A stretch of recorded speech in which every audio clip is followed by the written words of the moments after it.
¿Qué tal? Buenas tardes amigos de DBB Noticias, los como todos los días desde la ciudad de Londres, Pascual Raúl Zárate Gil. Antes de comenzar, los queremos invitar como todos los días que entren a nuestro portal de noticias dbbnoticias.com, un portal que tiene el propósito único de mantenerlos bien informados, así como también que nos escuchen en Parmenas Radio, donde esta transmisión será compartida unos minutos más tarde. Y bueno, queremos comenzar comentándoles, el día de hoy que tenemos a nuestro invitado de lujo, al doctor Werner Voigt, el cual pues bueno, muchos de ustedes ya lo conocen muy bien porque es nuestro invitado de lujo estos viernes, que nos trae temas muy interesantes para cerrar la semana con pues realmente una visión de lo que está ocurriendo alrededor y pues las complicaciones que se van presentando. El día de hoy el doctor nos va a dar el comentario en inglés, pero antes de ello hay que recordarles que el doctor es un abogado calificado por la barra de Estados Unidos. Es los pocos abogados y contados que pues están reconocidos por la barra mexicana como calificados también en otro país extranjero, específicamente en las barras más importantes, que es la norteamericana. No solamente ellos, sino también tienen años de práctica en despachos los más importantes del mundo, así como también pues cuenta con un doctorado por la Universidad del Cairo. Y bueno, como les comentamos, esta semana nos toca hoy la entrevista en inglés, así que cambiamos a dicho idioma. So, as we would like, first of all, to say thank you to Dr. Werner Voigt for every Friday taking this phone call. This week we have been realizing many things happening in our country. Some of them are mainly related to the financial crime that is happening in Mexico. We read yesterday actually the news about even the son of Julio Cesar Chavez, that he has been detained and likely he's going to be deported to Mexico. At least that's what the Mexican government has requested. Not only that, almost a week and a half ago, some of the banks in Mexico, they have started to be scrutinized by the U.S. government and the regulators, all apparently for facilitating money laundering for the cartels, the cartel de Sinaloa in Mexico. But not only that, also this week, and this is the topic that Dr. Werner Voigt would explain to us, is that this week the U.S. Justice Department revealed that hackers working for Mexican cartels had obtained secret FBI data, resulting in the death of informants. Now the CIA is considering using the lethal force against the cartels. This is one big issue now that the U.S. government has also declared the cartels as a terrorist movement. Dr. Bernboy, how do you see this problem affecting our country in the near future? Well, the situation is serious because unidentified computer hackers associated with the Sinaloa drug cartel were able to get phone records from the FBI. Then they used Mexico City surveillance cameras to compromise key informants and witnesses so they could murder them. A new report by the U.S. government showed this week. This information was disclosed to the Justice Department in an Inspector General audit of the FBI's efforts to mitigate the effects of ubiquitous technical surveillance. The report cited the case against Joaquin El Chapo Guzman, who used to lead the cartel, but who was extradited to the United States back in 2017. While federal authorities were working this case, they were alerted to the hiring of a hacker who offered a menu of services related to exploiting mobile phones and other electronic devices. The hacker had observed people going in and out of the United States Embassy in Mexico City, and he identified people of interest for the cartel, including the FBI assistant legal attaché at the embassy. And then he was able to use the FBI agent's mobile phone number to obtain calls made and calls received, as well as geolocation data associated with the FBI phone. According to the FBI, the hacker also used Mexico City's camera system to allow the agent to follow the agent throughout the city and identify people that the agent was meeting with. According to the agent, the cartel used that information to intimidate and in many instances kill sources or cooperating witnesses. The audit also highlighted how modern technology has made it easier than ever before for less sophisticated nations and criminal enterprises to identify and exploit vulnerabilities created by data from everyday items like smartphones and personal computers. Some within the U.S. intelligence community, including CIA officials, described these threats as being truly existential. This should send a message to the U.S. that computers have become the new battlefield, and we here are vulnerable in this area also. Even if the federal government expanded funding and continued using all the technology at its disposal, drug cartels can still gain the upper hand. One of the greatest investments our country can make, aside from cyber terrorism units and the training of current agents, is specialized education for our young people.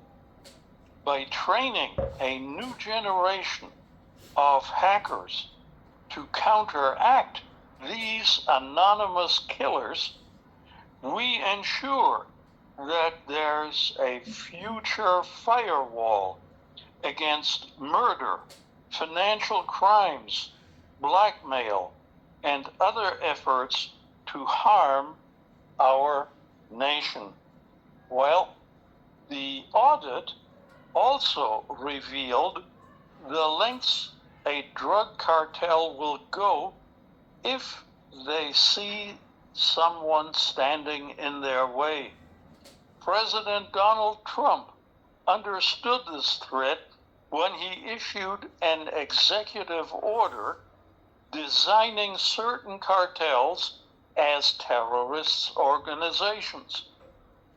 Trump's action stated the following: international cartels constitute a national security threat beyond that posed by traditional organized crime, with activities encompassing convergence between themselves and a range of extra-hemispheric actors, from designated foreign terror organizations to antagonistic foreign governments.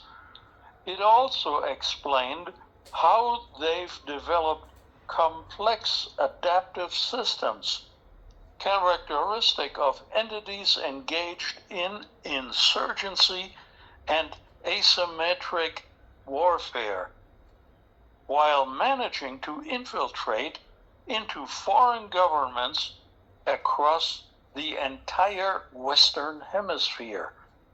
The cartels have engaged in a campaign of violence and terror throughout the Western Hemisphere, that has not only destabilized countries with significant importance for national interests, but also flooded the United States with deadly drugs, violent criminals, and vicious gangs. The cartels functionally control, through a campaign of assassination, terror, rape, and brutal force, nearly all illegal traffic across the southern border of the United States, the border between Mexico and the U.S. The only answer is to eliminate them through any means necessary, including the continued advance of hacking and counterterrorism technology at every level. The vulnerability explained and exploited by the Sinaloa cartel highlights the growing sophistication of criminal organizations in cybersecurity. An audit by the Department of Justice of the United States underscores how these groups exploit technological vulnerabilities through ubiquitous technical surveillance. When I say ubiquitous, I mean all-penetrating and all-present technical surveillance. This incident not only exposes gaps in the protection of sensitive data in diplomatic and intelligence environments, and also demonstrates the adaptability of criminal groups in integrating advanced technology into intelligence and counterintelligence operations.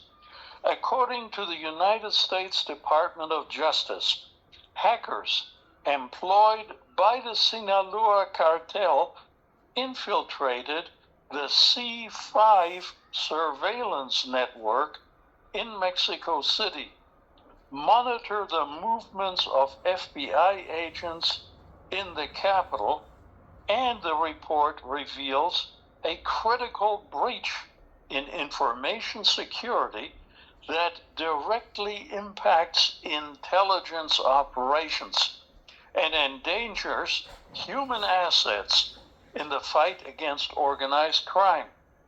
The cartel's ability to gather detailed information about FBI agents and close collaborators placed lives at risk and compromised ongoing investigations.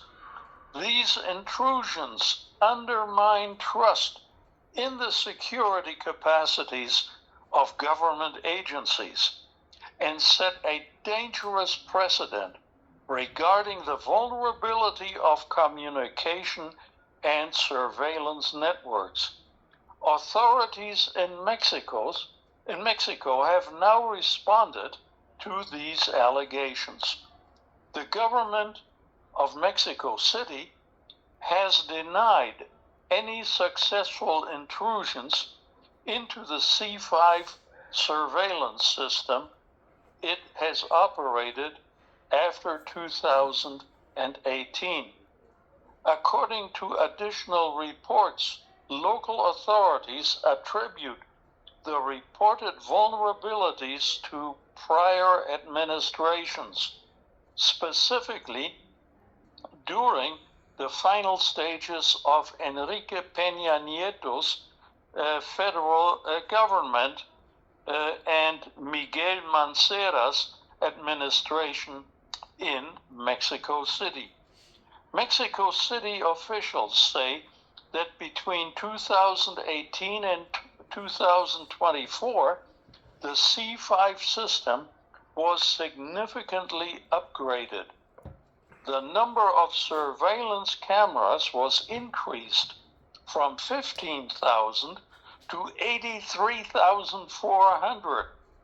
Access controls were strengthened through hierarchical credentials, and continuous monitoring of activities was implemented.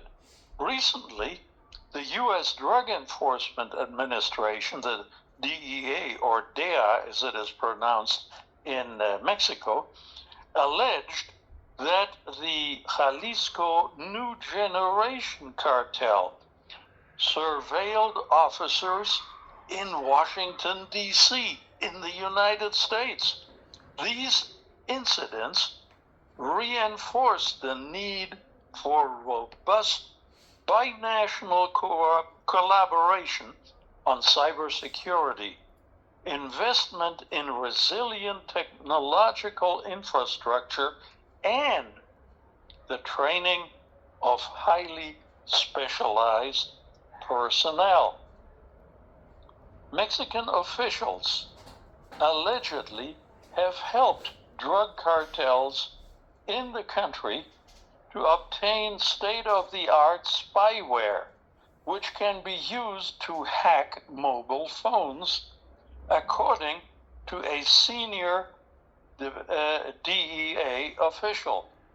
As many as 25 private companies, including the Israeli company NSO Group and the Italian firm Hacking Team, have sold surveillance software to the Mexican federal and state police forces, but there is little or no regulation of the sector and no way to control where the spyware ends up.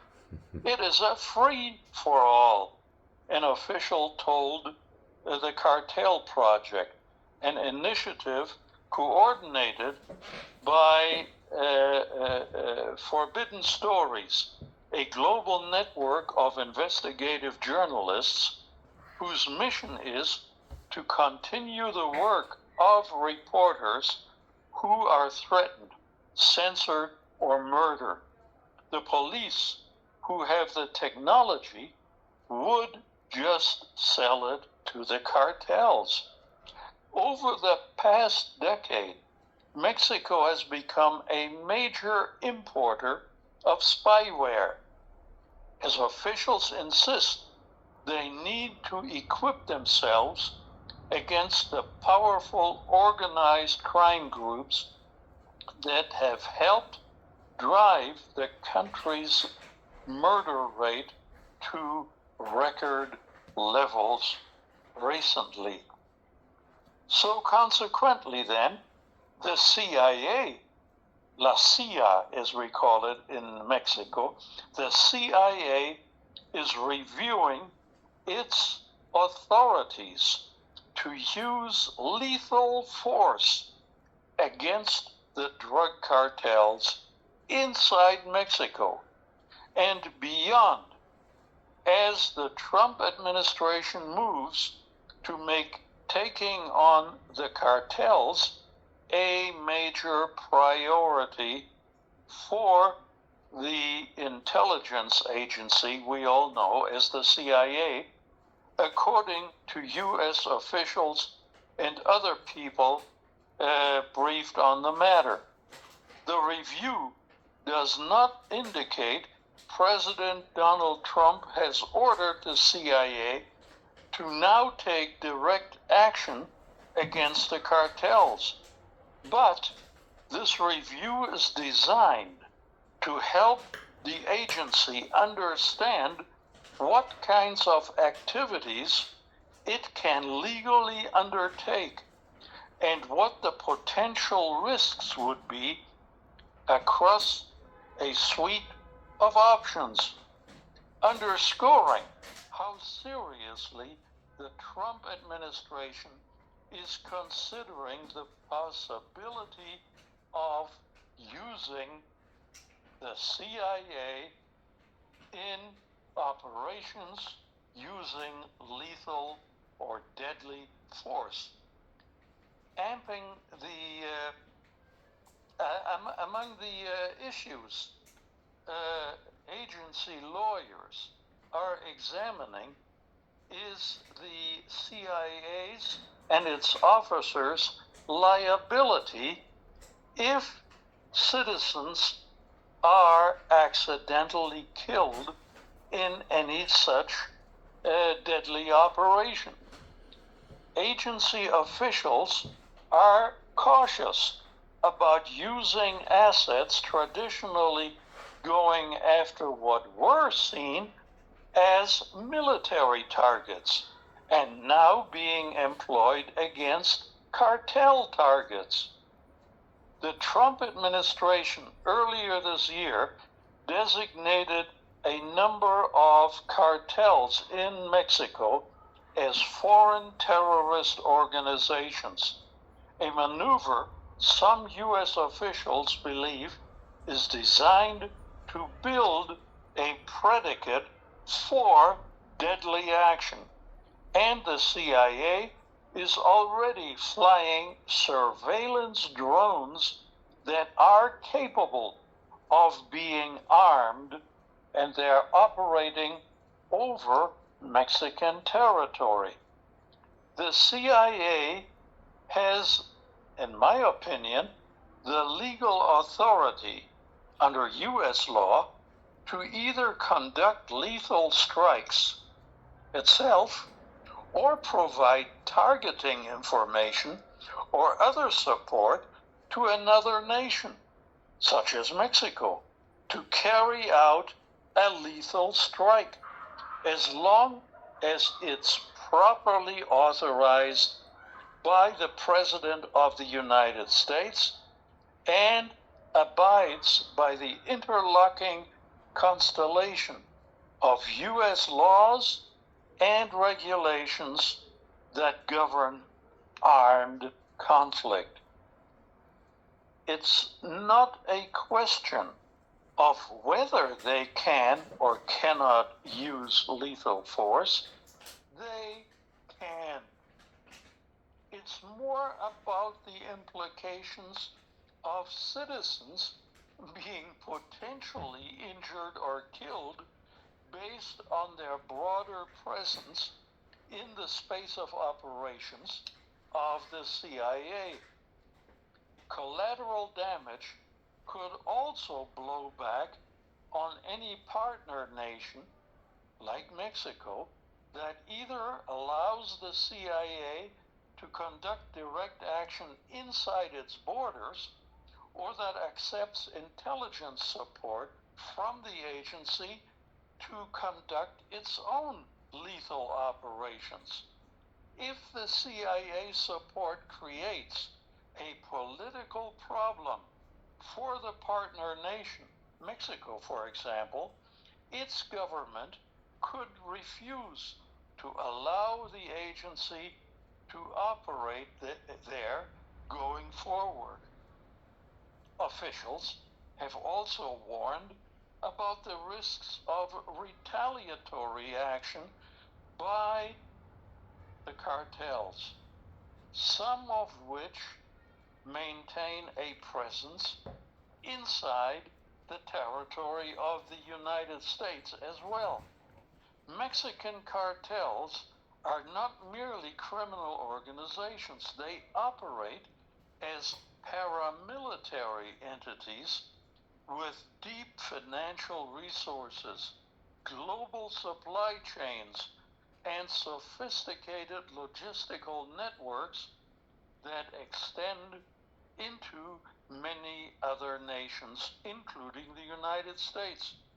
Cartels, I believe, are highly likely to retaliate when and if the CIA takes deadly action. And the cartels possess a substantial capacity for terrorism that, when occupied and coupled with their established presence internationally, could escalate any conflict beyond the control of the involved parties.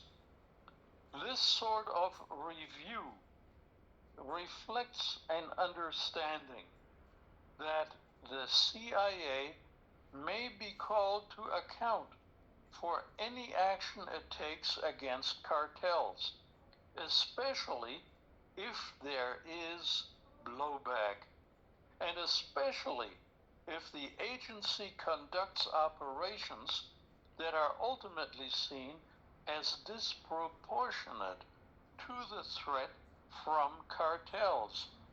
Those are key criteria that lethal action must meet under the law of armed conflict. The U.S. intelligence community's annual threat assessment, published last month, led with the threat from drug cartels for the first time in the report's 20-year history. Many current and former national security officials, however, have repeatedly argued that while cartels are a serious problem, that problem can be neutralized through deadly action. So, we should better prepare ourselves for the use of lethal force in the not too distant future. It is a big concern that has been increasing the last few weeks and months since, as you have mentioned, the executive order from Donald Trump confirmed that cartels now are classified, some of them, as a terrorist movement that could threaten the sovereignty and the security of the U.S. And eventually, of course, this could represent an invasion to our country. Lately, after probably the frustration of Donald Trump in the Middle East conflict, also in Europe between Ukraine and Russia, he keeps trying to put more pressure and focus and try to get a stronger or deeper control in Mexico with the cartels. Not only what you have mentioned right now, but also a few days ago, weeks ago, about the banks, and now also one of the main fighters generation, Julio Cesar Chavez Jr., has been also connected to the cartels. Many of these are very likely that are true. Some others that will be shown in court or proved to the contrary. In the meantime, also this big concern that Donald Trump seems to be more aligned to eventually plan an invasion with the excuse that cartels are becoming a big threat to the U.S. security. Yes, and I agree 100%.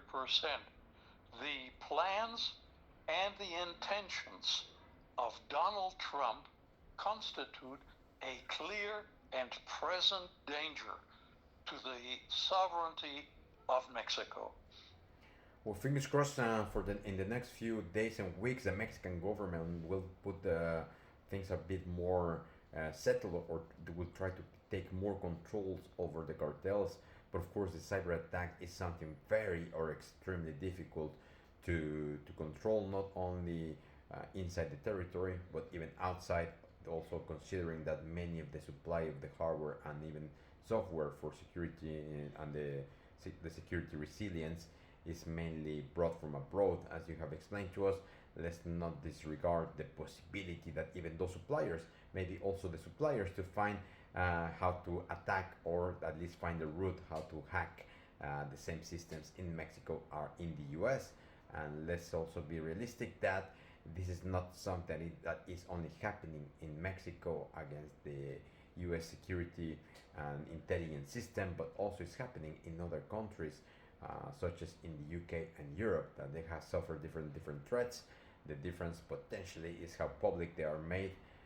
In the meantime, this is another reason and ground that is trying to alienate or make the path or justification for an eventual invasion to Mexico, with all these additional cases that Donald Trump is trying to gather to eventually justify that invasion, such invasion.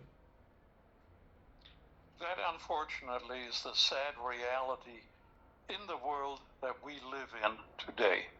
Well, also another great point is the what you mentioned that the cartels they have such a high network logistics that any type of threat against them can trigger a terrorist movement not only in Mexico in other countries that could put the scrutiny even further on Donald Trump on whether his decisions on the threat that the cartels represent is what's really needed for that eventual attack. But of course, with your comments on a weekly basis and keep us informed, we will much appreciate because I'm pretty sure our followers they will love it and they love your comments, the vision that you provide to us, and again, things that we cannot find on the daily news on the different media and newspaper. Well, it's a pleasure and a privilege to me. Thank you very much. Thank you very much, Dr. Werner Voigt.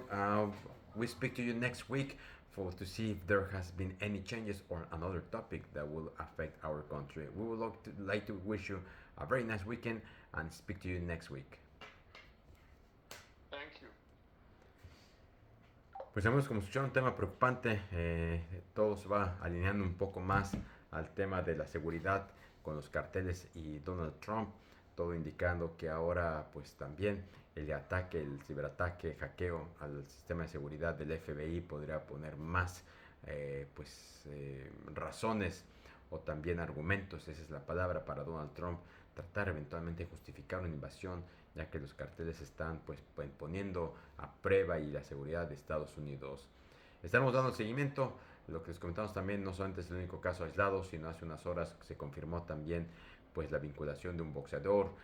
Hace una semana también algunos 3 bancos mexicanos fueron vinculados, tuvieron que tomar posesión la CNBB y Banxico por la posible facilitación de recursos a grupos pues criminales como los carteles. Y pues todo esto parece indicar que Estados Unidos está enfocando muchísimo en estos grupos para no solamente debilitarlos, sino no descartar la eventual invasión, que el primer paso fue declararlos como grupos ya terroristas a través de la orden ejecutiva de Donald Trump. Como siempre les queremos agradecer y antes de despedirnos invitamos como todos los días a que le den like, compartan, dejen sus comentarios y nos escuchamos a partir del próximo lunes con noticias frescas antes que los demás. Hasta la próxima.